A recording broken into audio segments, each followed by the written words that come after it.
شروع کرتے ہیں۔ بسم اللہ الرحمن الرحیم، الحمدللہ رب العالمین والعاقبۃ للمتقین والصلاۃ والسلام علی رسولہ الکریم وعلی آلہ وصحبہ اجمعین، اما بعد۔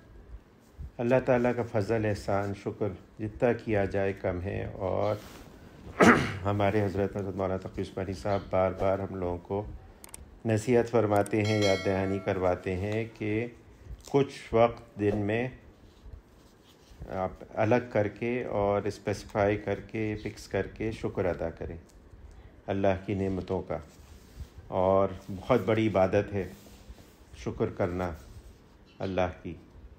اور اس کے لیے نہ کوئی وضو کی شرط ہے، نہ کوئی قبلہ رخ ہونے کی شرط ہے، نہ کچھ، نہ زبان سے کہنے کی شرط ہے، دل ہی دل میں اللہ تعالیٰ کا شکر ادا کر لیا جائے۔ جو بھی نعمت کا احساس ہو جائے تو ایک بہت بڑی عبادت ہو جائے گی، اور کسی کو پتہ بھی نہیں چلے گا۔ اور ایسی عبادتیں جس میں کسی کو پتہ نہیں چلتا، اس میں اخلاص اور بہت زیادہ ہوتا ہے، اور اس میں کبھی ڈر نہیں ہوتا ریا کا کہ لوگوں کو پتہ چل جائے اور شبہ ہو کہ دکھاوے کے لیے کیا جا رہا ہے، کیونکہ یہ تو دل ہی دل میں عبادت ہو جاتی ہے۔ اللہ کی نعمت کی قدر، اپنے کو مستحق نہ سمجھنا، اور اس کے باوجود اللہ کا کرم اپنی طرف دیکھنا، اور یہ بھی خیال دل میں آ جانا کہ بھائی یہ نعمت ہے، یہ صرف اللہ کی عطا ہے، میرے عمل کا کچھ دخل نہیں ہے، اور جس وقت چاہیں اللہ تعالیٰ واپس لے لے۔ تو شکر کو حضرت کہتے ہیں کہ اپنی زندگی میں غالب رکھو، زیادہ شکر ہونا چاہیے، اور باقی جو ہیں وہ چیزیں بھی اپنی جگہ پر ہیں۔ کوئی دکھ، تکلیف، پریشانی، کوئی خلاف مرضی چیز آ جائے تو اس پہ صبر کرے آدمی، اللہ کی طرف رجوع کرے کہ یہ بھی آپ کی طرف سے ہے، اسی میں ہزارہ حکمتیں ہیں، اور ہماری ہزارہ بیماریوں کا علاج ہے اس میں، ہمیں پتہ نہیں ہے، بعض دفعہ اندازہ ہو جاتا ہے، بعض دفعہ نہیں ہوتا۔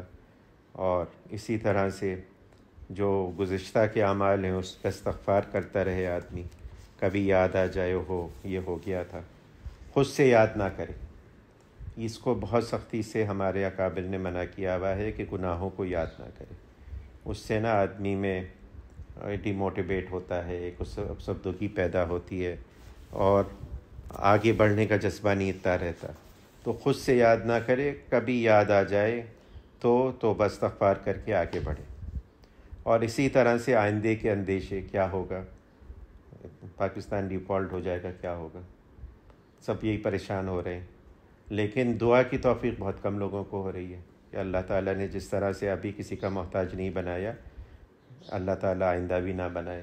یہ اللہ سے دعا کر لینا کہ الہی آپ نے ہی پردہ پوشی فرمائی ہوئی ہے، سارے کام آپ کے ہی فضل سے بن رہے ہیں، آئندہ بھی ہوتے رہیں، کوئی ایسی صورتحال نہ ہو جائے جس میں مانگنا پڑے، یا بہت زیادہ تنگی ہو جائے، یا گزارا نہ ہو۔ تو اس کے لیے دعا مانگتا رہے اللہ تعالیٰ سے، اور لیکن شکر کو غالب رکھے ہر چیز میں۔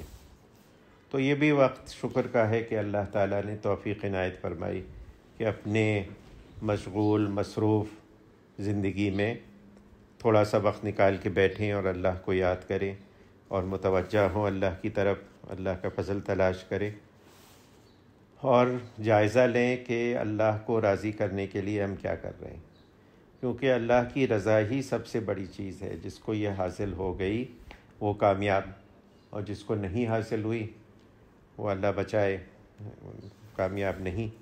تو یہ کامیابی، اصل کامیابی جو ہے وہ یہی ہے کہ آخرت کی کامیابی ہو جائے۔ اسی سلسلے میں مٹ کے بیٹھتے ہیں، ایک دوسرے کو نصیحت کرتے ہیں، بات بتاتے ہیں۔ تو اس میں حضرت کی کتاب میں سے ہم لوگ پڑھ رہے ہیں، مفتی شفیع رحمۃ اللہ علیہ نے حضرت تھانوی کے زیر نگرانی اکابر صوفیہ کے اقوال وہ کیے ہیں، جمع کیے ہیں۔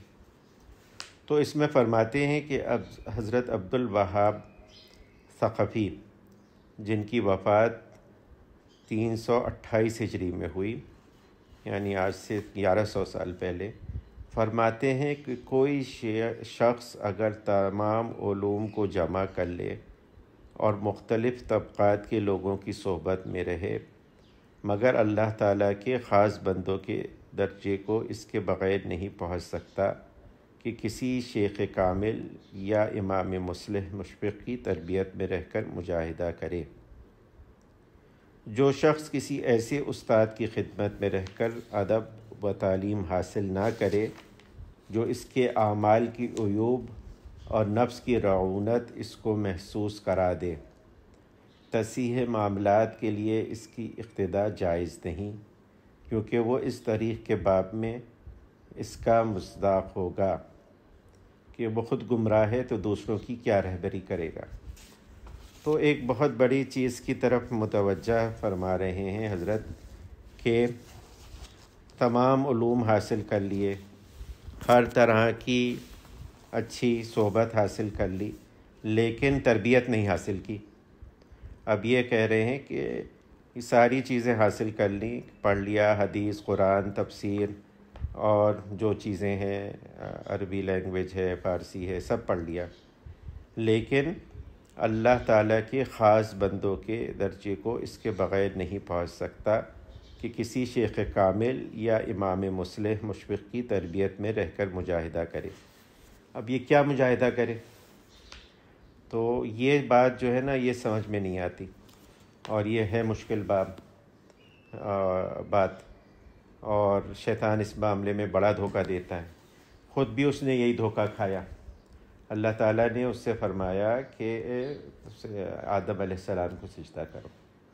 اس نے دیکھا حضرت آدم علیہ السلام کو کہ میرے سامنے اللہ نے ان کو مٹی سے بنایا، اور اللہ تعالیٰ خود فرما رہے ہیں کھنکھناتی مٹی، یعنی بالکل ہی ایسی مٹی جو بالکل ہی ردی قسم کی مٹی ہوتی ہے، اس سے بنایا، اور اس کی نظر اس حکم پہ نہیں گئی کہ یہ اللہ نے اپنے سے بنایا اس کو، اور خود مجھے حکم دیا کہ اس کو سجدہ کروں۔ تو وہ مٹی کو دیکھتا رہا، اللہ کو یہ حکم کو نہیں دیکھتا رہا، تو اس کو کچھ قدر نہیں ہوئی، اس نے انکار کر دیا اور راندہ درگاہ ہو گیا اللہ کے دربار سے۔ اور جب راندہ درگاہ ہو رہا تھا، جب نکالا جا رہا تھا، تو اس وقت اللہ کی عظمت و کبریائی کی قسم کھا کے کہا اس نے کہ میں گمراہ کروں گا، ان کو چھوڑوں گا نہیں، جو مجھے ذلت اس کے ہاتھوں ہوئی ہے، کیونکہ مشہور ہے کہ معلم الملائکہ تھا، یعنی ملائکہ کو انسٹرکٹ کرتا تھا، خود جن تھا، لیکن اتنا بڑا درجہ اس کا ہو چکا تھا کہ ملائکہ کی تربیت کرتا تھا، لیکن یہاں پہ دھوکہ کھا گیا، اور اس کے نفس نے اس کو انسان میں صرف مٹی دکھائی، اور وہ نہیں دکھایا کہ یہ اللہ کا بنایا ہوا ہے اور اللہ نے اس پہ اپنا فضل فرمایا ہوا ہے۔ اسی طرح سے ہم لوگ یہ دیکھتے ہیں کہ اوہو یہ تو مولوی صاحب ہیں، شیخ صاحب ہیں، یہ تو ہماری طرح ہیں، اور وہ نہیں دیکھتے کہ ان کو اللہ کی کسی بزرگ نے کی طرف سے تائید حاصل ہے، اللہ کی تائید ہے ان کے ساتھ۔ تو ان کے جو بات بتائیں گے اور جو چیز کہیں گے ہمیں کرنے کو، اس میں برکت ہوگی، اس میں اور چیزوں سے ہٹ کے ایک چیز ہوگی۔ آرام سے اوپر بیٹھ۔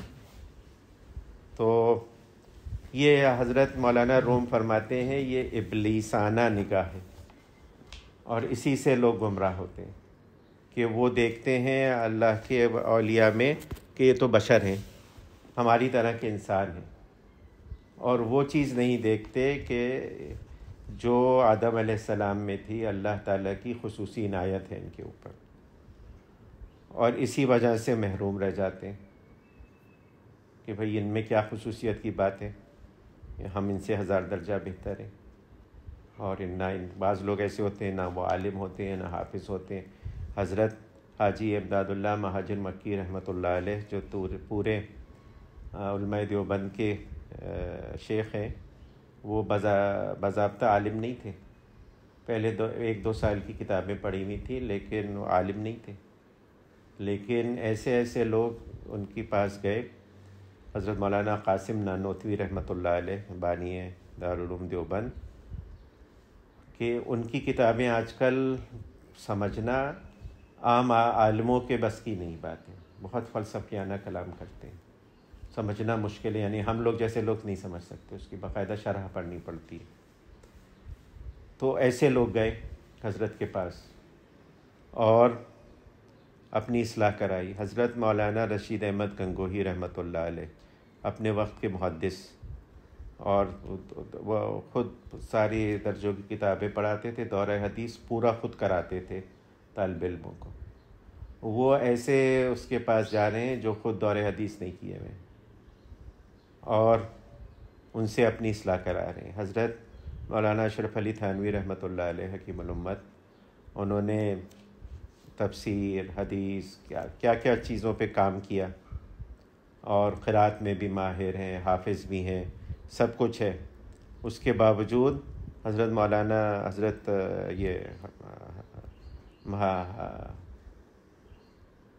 مہاجر مکی رحمۃ اللہ، امداد اللہ مہاجر مکی رحمۃ اللہ علیہ کی خدمت میں حاضر ہوئے اپنی اصلاح کے لیے، اپنی اصلاح کرائی.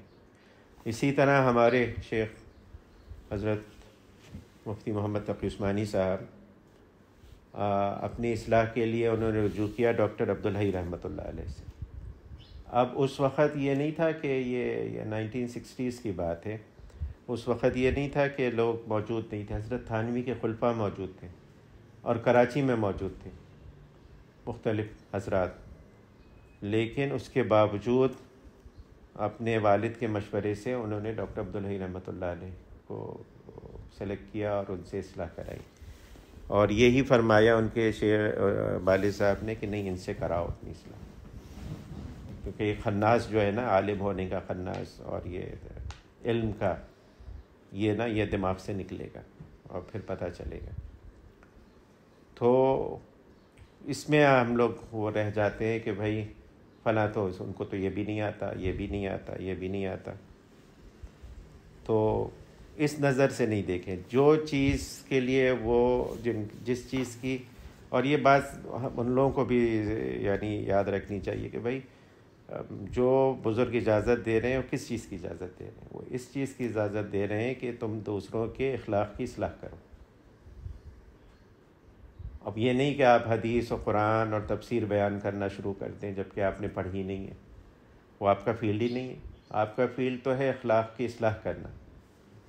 تو وہ اخلاق کی اصلاح نہیں ہوگی جب تک کہ کسی استاد کو نہیں اپروچ کریں گے. دنیا میں کوئی بھی چیز ایسی نہیں ہے جو خود بخود انسان کو آ جائے، سیکھنی پڑتی ہے. ہاں، اور خصوصاً اگر اس میں مہارت حاصل کرنی ہے، اس میں اس کو بہت اچھی طرح سے کرنا ہے، پھر تو بہت ہی زیادہ ضروری ہے کہ کوئی استاد ہو آدمی کا. بغیر استاد کے نہیں آتی، ادنا سے ادنا چیز نہیں آتی. ہمارے حضرت بار بار مشورہ دیتے ہیں کہ بھائی دیکھو، یہ کھانوں میں سب سے آسان چیز جو ہے نا وہ کھچڑی بنانا. کہتے ہیں کھچڑی بنا کے کھلا دو، جلد سے بن جائے گی. لیکن جس نے کبھی سیکھی نہیں، کسی نے پکائی نہیں، کسی نے اس کو بتایا نہیں، اس کو کچھ اندازہ نہیں ہوگا کہ کتنا چاول ڈالو، کتنا دال ڈالو، کتنی دیر ابالنا ہے، کیسا کیا کر کے بنا کے کھلانا ہے، کیا نمک ڈالنا ہے، کیا نہیں ڈالنا. یہ تک سیکھنا پڑتا ہے. اگر پکانے بیٹھ جائے گا، جس کو نہیں آتی، جس نے نہیں سیکھی، تو وہ پتہ نہیں کیا ملغوبہ بنائے گا، خود بھی نہیں کھا سکے گا. تو اور خصوصاً دین کے معاملے میں، دین کا معاملہ نازک بھی ہے، اور اس میں شیطان جو ہے نا وہ کرتا یہ ہے کہ آدمی کو اس طرح سے گمراہ نہیں کرتا. وہ یہ نہیں کہے گا کہ بھائی تو نماز نہیں پڑھ، روزہ نہ رکھ، اور یہ کر، فلاں گناہ کر، فلاں یہ کر. وہ تو عام لوگوں کو کرتا ہے، لیکن دیندار کو اس طرح سے دھوکہ دیتا ہے کہ واجبات چھڑا کے نوافل میں لگا دیتا ہے. اور آج کل یہ بہت زیادہ ہے. پہلے بھی فرمایا کہ پہلے بھی عرض کیا کہ دین کے جب علوم دین حاصل کیا جا رہا ہو تو سب سے زیادہ جو ضروری چیز ہے وہ عقائد ہے. عقائد کے بعد فقہ ہے، اور فقہ کے بعد ہے تزکیہ اخلاق، اپنے اخلاق درست کرنا. آج کل یہ کہیں پہ بھی فالو نہیں ہو رہا. کوئی بھی جماعت ایسی نہیں ہے جو یہ کر رہی ہو. سب یعنی جو بھی دین کی طرف متوجہ ہوتا ہے وہ جاتا ہے حدیث و تفسیر اور قرآن کو حفظ کرنے کے لیے، اس سب چیزوں میں جاتا ہے، جبکہ یہ ساری چیزیں نفل ہیں. عقائد میں گڑبڑ ہو رہی ہے. ہمارے حضرت فرمانے لگے پچھلی دفعہ کہ ایک صاحب جہاز میں بیٹھے میرے ساتھ، وہ حضرت عموماً بزنس کلاس فرسٹ کلاس میں ٹریول کرتے ہیں اپنی صحت کی وجہ سے. تو بہت بڑے بزنس مین تھے مسلمان، کہنے لگے یہ مولوی صاحب یہ آخرت واقعی ہوگی کہ نہیں ہوگی جو سب آیا ہے قرآن میں. یہ بیسک عقائد میں سے کہ آخرت پر ایمان لانا، کہ ایمان لایا آخرت پر اور مرنے کے بعد جی اٹھنے پر.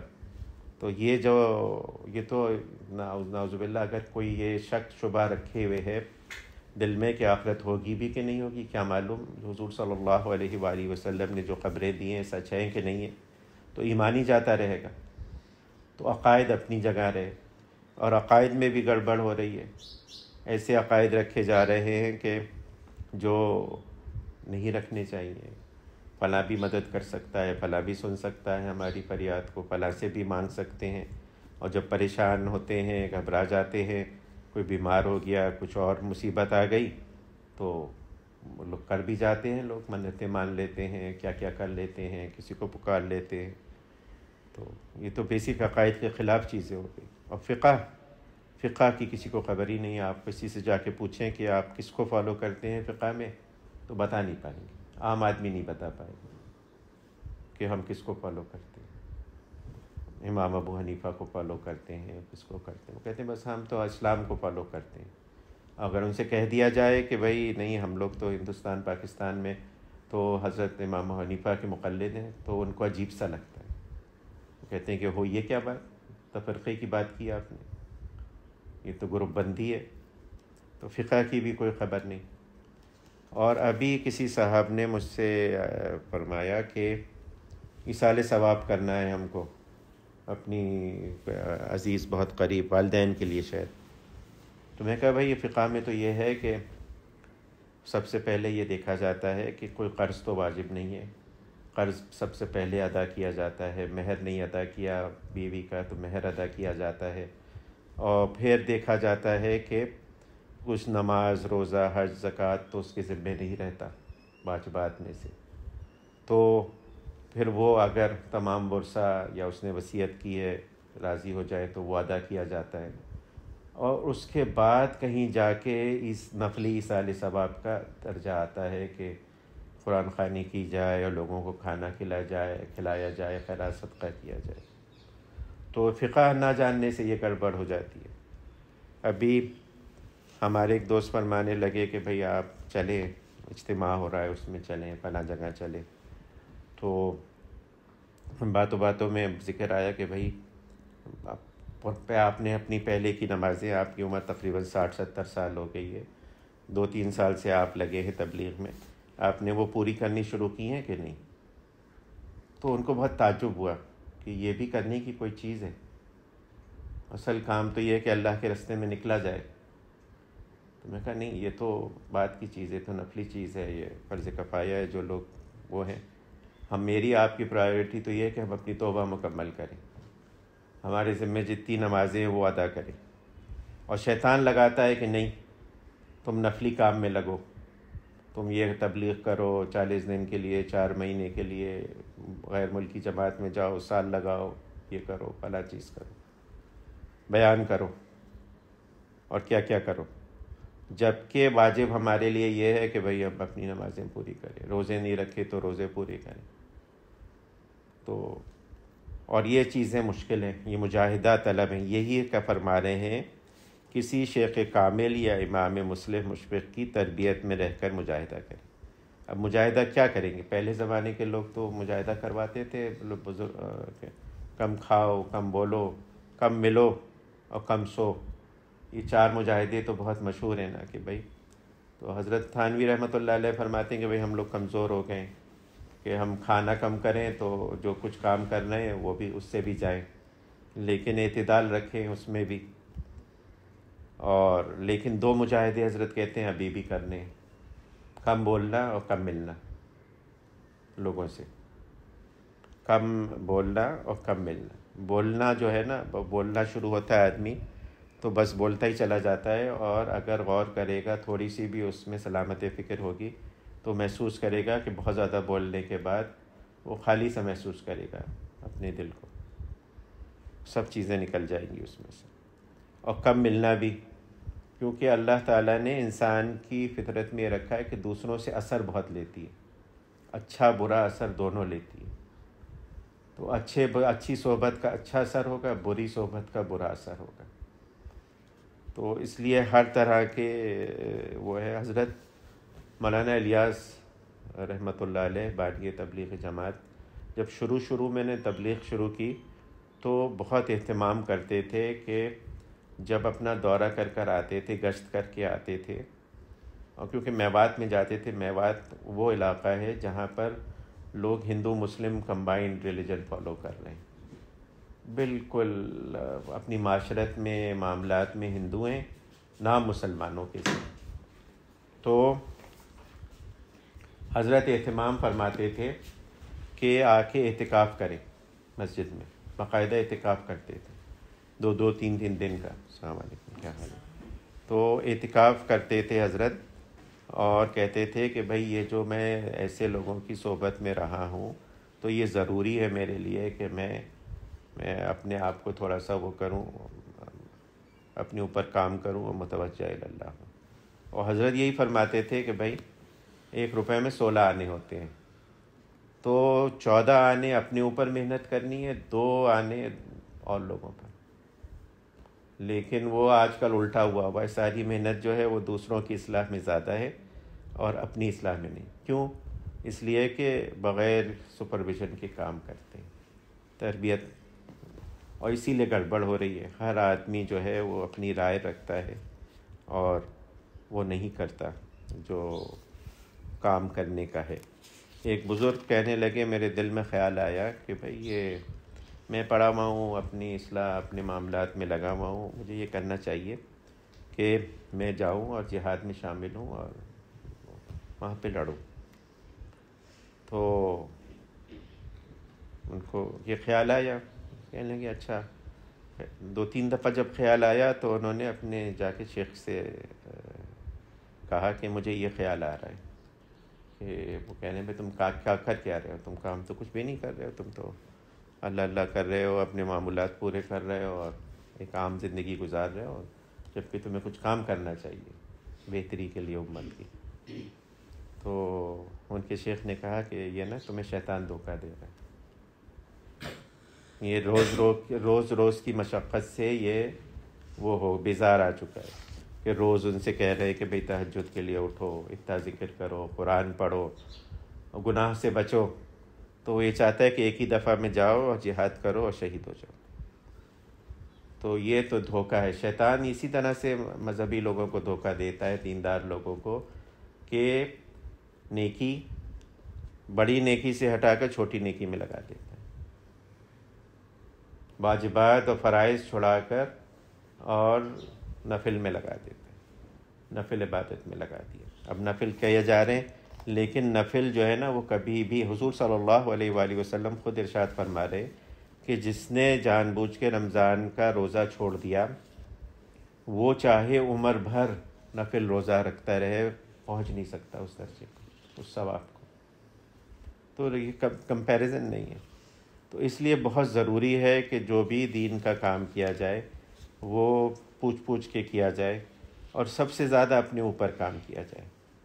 ہمارے حضرت یہی فرماتے ہیں، لوگوں سے بہت سے لوگ آتے ہیں کہتے ہیں میں دین کا کام کرنا چاہتا ہوں، دین کی خدمت کرنا چاہتا ہوں. بلکہ اس سے پوچھا، یہ ریکارڈ ہوا حضرت کا، ایک طالب علم سے پوچھا بھائی تم کیوں دینی علم حاصل کر رہے ہو؟ تو اس نے کہا اس لیے کہ میں اوروں میں دین کی اشاعت کروں گا. اس نے کہا یہ غلط ہے، نیت اخلاص کے خلاف ہے.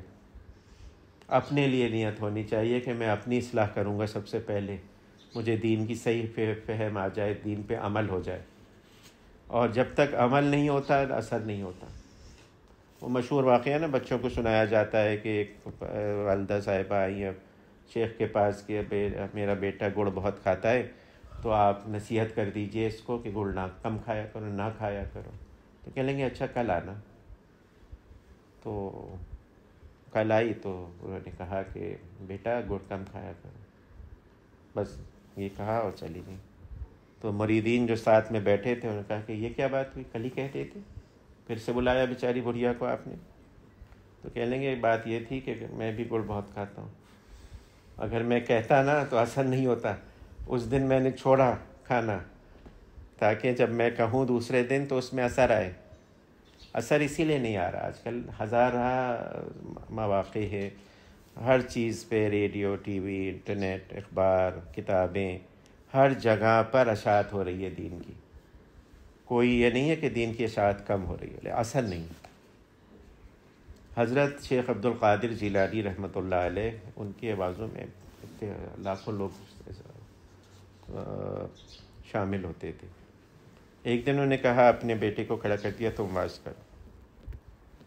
واز کیا اس نے، سارے لوگ سنتے رہے، اونگتے رہے، کسی کو کوئی فکر، کوئی وہ نہیں ہوا، اثر ہی نہیں ہوا۔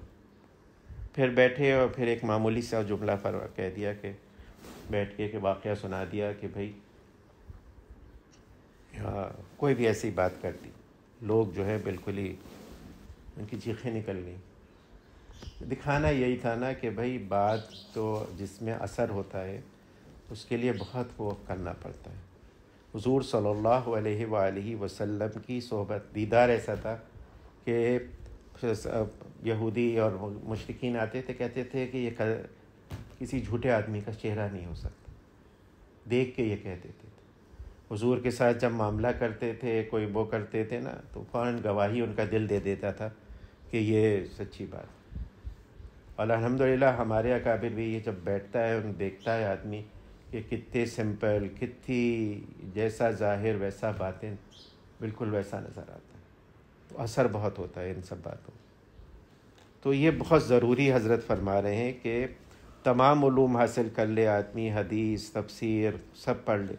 اور یہ ہمارے میں ہم لوگوں نے دیکھا، ہمارے حضرت جب یہ سال کی تکمیل ہوتی ہے، بخاری شریف کی تکمیل ہوتی ہے، جو طالب علم جا رہے ہوتے ہیں، جنہوں نے 14 سال 17 سال دارالعلوم میں پڑھا، تو وہ آتے ہیں نصیحت کے لیے کہ نصیحت فرماتے ہیں۔ تو حضرت فرماتے ہیں کہ بھئی علوم تو حاصل کر لیے، لیکن اب تربیت کی ضرورت ہے، کسی اللہ والے سے تعلق قائم کرو، اپنی اصلاح کراؤ، اس کے بغیر نہیں ہوگا، اس کے بغیر کام نہیں بنے گا۔ اور اللہ ہم سب کو ہدایت دے۔ آج کل اس کا بہت فقدان ہے تربیت کا، کوئی ٹوکے، کوئی کہے کہ یہ صحیح نہیں ہے، اس طرح سے ہے۔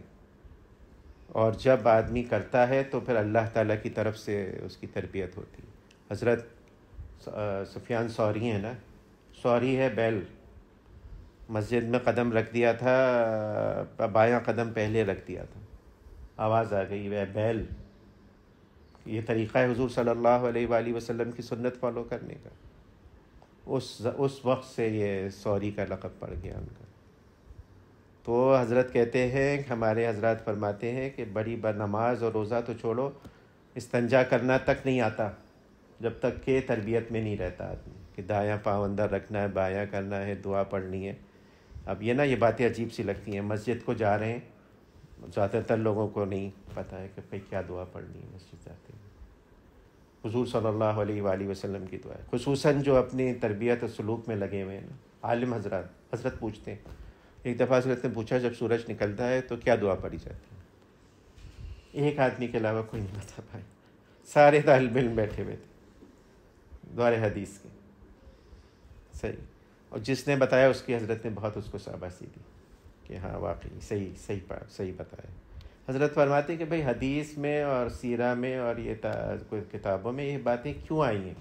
یہ صرف خبر ہے، کوئی واقعہ سنایا گیا ہے کہ بھئی یہ واقعہ ہے کہ سبحان اللہ کا اتنا اجر ہے، سبحان اللہ و بحمدہ سبحان اللہ العظیم۔ بخاری شریف کے ختم کا سیزن چل رہا ہے نا، کہ بھئی 2 کلمے ہیں جو اللہ کو بہت محبوب ہیں اور ترازو میں بہت بھاری ہیں، سبحان اللہ بحمدہ سبحان اللہ العظیم، لیکن کبھی پڑھنے کی توفیق نہیں ہوتی۔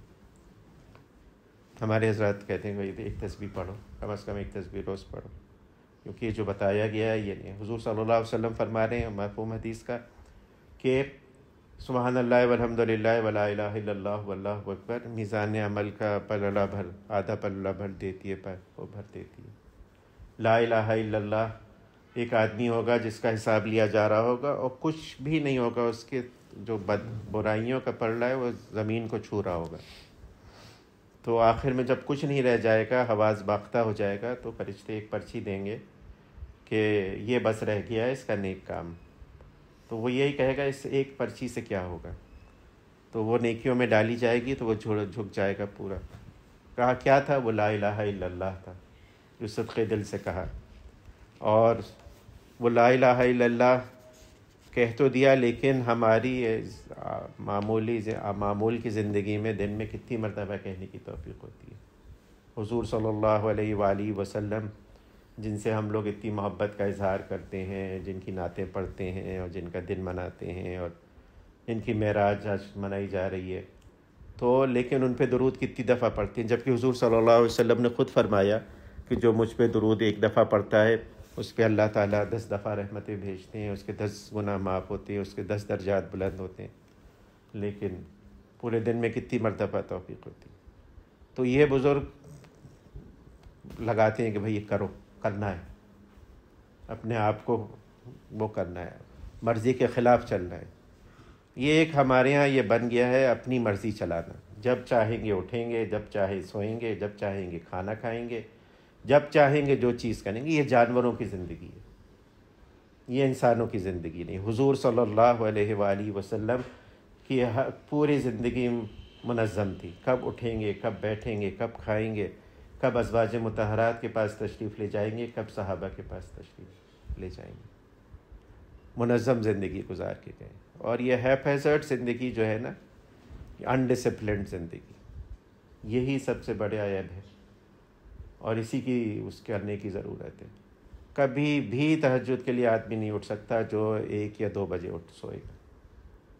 حضور صلی اللہ علیہ وآلہ وسلم کی جبکہ بخشائے ہے، اللہ تعالیٰ نے پروانہ دے دیا ہے، لیکن تہجد کے لیے اٹھ رہے ہیں اور رو رہے ہیں، اتنا رو رہے ہیں کہ ایسی آواز آ رہی ہے جیسے ہانڈی ابل رہی. اتنے طویل سجدے کر رہے ہیں کہ حضرت عائشہ رضی اللہ تعالیٰ عنہ کو انگوٹھا ہلانا پڑتا ہے کہ زندہ بھی ہے کہ نہیں. کیوں کر رہے ہیں؟ تو نا یہ تربیت، امت کو تعلیم دینا کہ بھئی یہ اللہ نے جو اس نے تمہارے اوپر اتنا کرم کیا ہے، اتنا فضل کیا ہے، اتنی نعمتیں تم کو عطا کی ہیں، تو اس کے فرما بردار بندے کیسے بنو گے؟ تو اس کے لیے محنت چاہیے، لیکن محنت بھی ترتیب سے. وہ نہیں کہ جس طرح کنویں سے نکالا ہے اس طرح سے پیڑ سے اتارنا ہے آدمی کو. تو یہ چیز جو ہے یہ بغیر اس کے نہیں آتی. اور آج کل اللہ ماشاء اللہ جس پہ اللہ کا فضل ہو جائے متوجہ اس طرف نہیں ہوتا. وہ اپنی مرضی کا دین فالو کر رہا ہوتا ہے، جب جی چاہا کر لیا، جب جی چاہا نہیں کیا. اور جس طرح سے ہونا چاہیے، مجھے بھی اللہ تعالیٰ توفیق دے کہ ہر بات پوچھ کے، ہر بات میں مشورہ کر کے، اور یہ رہے کہ بھئی گڑبڑ ہو جائے تو بتائے. جب تک بتائے گا نہیں اصلاح نہیں ہوگی، چلتا رہے گا کام. اور ڈاکٹر کے پاس آنا جانا شروع کریں آپ، اور ڈاکٹر سے ملیں، وہ آپ کو چائے بھی پلائے گا، بسکٹ بھی کھلائے گا، لیکن جب تک آپ مرض نہیں بتائیں گے نا وہ علاج نہیں کرے گا کبھی بھی. اسے شبہ بھی ہوگا نا کہ ہاں یہ مرض ہے، لیکن وہ تہذیب یافتہ آدمی اگر ہے تو کبھی بھی نہیں بتائے گا تمہیں یہ، جب تک کہ آپ خود نہیں پوچھیں گے کہ ہاں بھائی مجھے یہ شبہ ہو رہا ہے، یہ تکلیف ہے، یہ گڑبڑ ہو رہی ہے، تب تک نہیں بتائیں. تو بزرگوں کے ساتھ بھی یہی ہے کہ جب تک بتائیں گے نہیں، اصلاح نہیں کرائیں گے. اور اس میں سب سے بڑی چیز جو ہے تکبر ہے. ہم سب چاہتے ہیں کہ ہم بہت ہی متقی پرہیزگار اور بہت وہ ہیں، کہیں ہماری ایسی پکچر دوسرے کو نہ پتہ چل جائے جس سے یہ جو بزرگوں والی امیج ہے یہ اس کو ٹھیس لگے. جبکہ یہ بہت بڑا وہ ہے. بزرگ کون بھی خبر ہی نہیں بزرگ کون ہے. ہم تو بس اب دین کے راستے میں لگے ہوئے ہیں، کوشش کر رہے ہیں اللہ تعالیٰ کو راضی کرنے کی. اللہ تعالیٰ آسان فرماتے. بس دعا کر لیں. اللہم صلی علی حبیبک محمد وعلی آل حبیبک محمد کما صلیت علی ابراہیم وعلی آل ابراہیم انک حمید مجید. اللہم بارک علی حبیبک محمد وعلی آل حبیبک محمد کما بارکت علی ابراہیم وعلی آل ابراہیم انک حمید مجید. ربنا آتنا فی الدنیا حسنۃ وفی الآخرۃ حسنۃ وقنا عذاب النار. ربنا لا تؤاخذنا إن نسينا أو أخطأنا. ربنا ولا تحمل علينا إصرا كما حملته على الذين من قبلنا. ربنا ولا تحملنا ما لا طاقة لنا به واعف عنا. واغفر لنا وارحمنا انت مولانا فانصرنا على القوم الكافرين یا اللہ یا رحمان یا رحیم یا غیاث المستغیثین یا ماد المستجیرین یا مجیب دعاء المضطرین، ہمارے تمام چھوٹے بڑے اگلے پچھلے خفیہ اعلانیہ ظاہری باطنی تمام گناہ اپنے کرم اپنے فضل سے معاف فرما دیجیے یا العالمین۔ ہم کوئی عذر نہیں کرتے، کوئی تعویل نہیں کرتے، پورا اقرار کرتے ہیں اپنی نالائقی کا یا العالمین۔ آئندہ کے لیے بچنے کی توفیق عنایت فرما دیجیے، اور اگر ہم پھر سے گر جائیں اپنی شرارتوں کی وجہ سے تو فوراً ہماری دستگیری فرمائیے، فوراً توبہ کی توفیق عنایت فرمائیے۔ ان لوگوں میں سے نہ کر دیجیے جو باغی ہو کر دیدہ دلیر دیری سے گناہ کرتے ہیں یا العالمین۔ اپنے کرم اپنے فضل سے ندامت کی توفیق عنایت فرمائیے، دین کی صحیح فہم پیدا فرما دیجیے، دین پہ چلنا آسان فرما دیجیے یا العالمین یا غیاث المستغیثین۔ ہم کمزور ہیں، ناتواں ہیں، دین کے رستے پہ چلنا چاہتے ہیں، نفس و شیطان کا غلبہ ہے، اس رستے کی جو رکاوٹیں ہیں ان کو دور فرما دیں، اپنے کرم اپنے فضل سے دور فرما دیں، ہمارے لیے آسان فرما دیجیے۔ اپنی محبت اپنے حبیب حضرت محمد مصطفیٰ صلی اللہ علیہ وآلہ وسلم کی سچی پکی محبت عنایت فرما دیجیے۔ ان محبتوں کو تمام دیگر محبتوں پر غالب فرما دیجیے۔ تمام خیر آپ سے مانگتے ہیں جو آپ کے حبیب حضرت محمد مصطفیٰ صلی اللہ علیہ وآلہ وسلم نے آپ سے مانگی، اور تمام اس شر سے پناہ مانگتے ہیں جس سے آپ کے حبیب حضرت محمد مصطفیٰ صلی اللہ علیہ وآلہ وسلم نے پناہ مانگی۔ وانت المستعان وعلیک البلاغ ولا حول ولا قوة الا باللہ۔ یا العالمین ہمیں، ہمارے گھر والوں، والدین، عزیز و قارب، رشتہ دار، پڑوسیوں، بچوں، بیوی، سب پہ رحم کرم کا معاملہ فرمائیے۔ ہر طرح کے حادثات، سانحات، مزید دیر پا بیماریوں سے، لوگوں کی اظہار ثانیوں سے، ہر طرح کی چوری چواری ڈاکے ایکسیڈنٹ، ہر طرح سے حفاظت فرمائیے۔